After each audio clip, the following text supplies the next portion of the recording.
साथियों, काफी कुछ हरीशचंद्र जी ने आपको बता दिया। कुछ थोड़े से तथ्य जो है 2 अक्टूबर से ये यात्रा जो शुरू हुई उसके पीछे का जो है पृष्ठभूमि ये है कि लगातार गांधी की हत्या के बाद उनके विचारों को खत्म करने, राष्ट्रीय आजादी के मूल्यों को खत्म करने के लिए, राष्ट्रीय आजादी के महानायकों की स्मृतियों, विरासत को खत्म करने की ये कोशिश आज की जो छद्म धर्म तंत्र के खोल में छुपे जो सरकार, सत्ता, संगठन ऐसा मिलकर करना चाहते हैं, ये कोई किसी से छुपी बात नहीं। ये न तो ये धर्मवादी है, न ये इंसानी फितरत वाले लोग हैं, और ये हर तरीके से राष्ट्रीय आजादी आंदोलन की विरासत को इसलिए खत्म करना चाहते हैं क्योंकि जब वो अपना चेहरा राष्ट्रीय आजादी के आंदोलन में देखते हैं तो उनको बहुत ही बदसूरत चेहरा नजर आता है। क्योंकि आप सब लोग जानते हैं कि राष्ट्रीय आजादी के आंदोलन में इन लोगों के आज का जो सत्ता, सरकार, संगठन जिनका बोलबाला है, वो लोग निश्चित तौर पे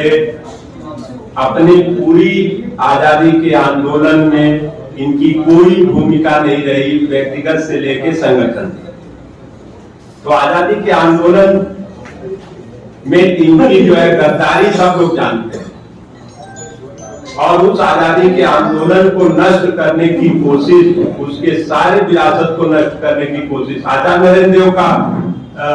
दिल्ली में, दिल्ली सेंटर पे आचार्य नरेंद्र देव जी का समाजवादी सेंटर ढा दिया गया, बुलडोज कर दिया। वर्धा में जिस तरीके से वहां पे कब्जेदारी चल रही है इन लोगों की, साबरमती में गांधी के स्मृतियों को खत्म करके उसको पर्यटन का स्थल बना दिया। अब वहां गांधी नहीं मिलते, गांधी के चिन्ह नहीं मिलते। जहां पे जैसे भी संभव है पहले तो कब्जा करो, उनमें झगड़े कराओ, और अगर इन सब से भी बात नहीं बनती है तो उनको बुलडोज करो। ऐसे एक संस्थाएं नहीं, इस देश की आजादी के आंदोलन से जुड़ी सैकड़ों विरासत को नष्ट कर रहे हैं, और सिर्फ इसलिए कि उनको कहीं से ये याद ना आ जाए लोगों को कि हम जब भी इस आईने में, राष्ट्रीय आजादी के आंदोलन के आईने में जब चेहरा दिखेगा तो ये शैतान नजर आएंगे, ये गद्दार नजर आएंगे।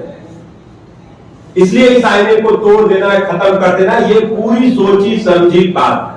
जब से सत्ता मिला है तब से ये और भी जो है खतरनाक ढंग से ये सामने आ रहा है। ऐसे में राष्ट्रीय आजादी के आंदोलन के मूल्यों को, विचारों को, उनके महानायकों को जो लोग भी मानते हैं उनकी ये जिम्मेदारी है कि केवल राष्ट्रीय आजादी आंदोलन के मूल्य, विचार के साथ साथ उन संस्थाओं और उनके विचारों को कैसे बचाएं, कैसे लोकतंत्र को बचाएं, कैसे संविधान को बचाएं, कैसे सामाजिक संस्थाओं को बचाएं, कैसे जितने संस्थाएं हैं जो इंसान बनाते हैं उन सारी संस्थाओं को तोड़ने की कोशिश हो रही है। ऐसे में हमारे सामने एक बड़ी चुनौती है, और इस बड़ी चुनौती का सामना करने के लिए बहुत सारे लोग कोशिश अपने अपने ढंग से कर रहे हैं। आपको याद होगा कि अभी 2 साल पहले बनारस में विनोबा के हाथ से बनाई गई संस्था सर सेवा संघ घाट पे इन्होंने जो रजिस्ट्री की गई जमीन, उसके सारे स्लिप बिना किसी डिसीजन के रातों रात उसको बुलडोज कर दिया। अभी तक भी कोई कारण साफ नहीं।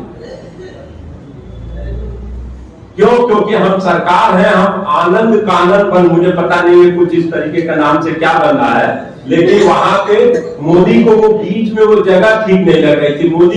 मोदी की वो लोकसभा क्षेत्र है, मोदी को वो जगह प्यारी नहीं लग रही थी, उसमें बीच में गांधी कहां से आया। एक स्यूडो रिलीजन खड़ा करना है, वो भी धर्म नहीं खड़ा करना है, इनको स्यूडो रिलीजन खड़ा करना है। ये छद्म धर्मवादी, हमें इस बात को ध्यान रखना। तो ऐसे में ये सारी चीजों को, घटनाओं को और भविष्य के निर्माण की तरफ क्या कदम हो सकता है, इसको सोचने के लिए इसको समझने के लिए, लोगों को बताने के लिए ये गांधी जन लोग, आप लोग देखिए 70-80 लोग लगातार 2 अक्टूबर से तमाम परेशानियों के बावजूद चौथे दिन उनकी पद यात्रा में एक 73 वर्षीय नारायण मिश्रा जी का देहांत भी हो गया, ब्रेन हेमरेज हो गया, और उनकी प्रतिष्ठा इस देश में बहुत थी। ऐसे में उसके बाद भी कदम इनके रुक नहीं रहे, लगातार इनके कदम बढ़ रहे हैं। और उनमें से ज्यादातर लोग जो इस तरीके की विरासत, इस तरह के मूल्य और विचार में विश्वास रखते हैं, ऐसे गांधी, समाजवादी, अम्बेडकरवादी और तमाम तरह के जो वैचारिक महानायकों को अपने आजादी के आंदोलन के मूल्यों और विचारों को बचाने के लिए ये लोग आगे बढ़े। साथियों, पत्रकार बंधुओं, हम आपसे गुजारिश करते हैं, हम ये समझते हुए गुजारिश करते हैं कि आप लोग भी बहुत सारी पीड़ा झेल रहे हैं इस समय, बावजूद जो है हमें एक स्वतंत्र आवाज खड़ी करनी होगी। और ये जो तप हो रहा है उसमें हमें निश्चित तौर पे उसमें अपनी भागीदारी, जो वो कारवां पड़ रहा है प्रेम के लिए, नफरत के खिलाफ, उनके साथ देना होगा। 2 कदम चलना होगा, 2 किलोमीटर चलना होगा, 200 किलोमीटर चलना होगा, लेकिन ये कदम तब तक न रुके। ये केवल अंतिम 26 नवंबर को वहां समाप्त नहीं होगी, वहां से शुरुआत होगी, जब देश भर में लोग ऐसे जाग चुके होंगे, समझ चुके होंगे। साथियों, मैं पूरी उम्मीद के साथ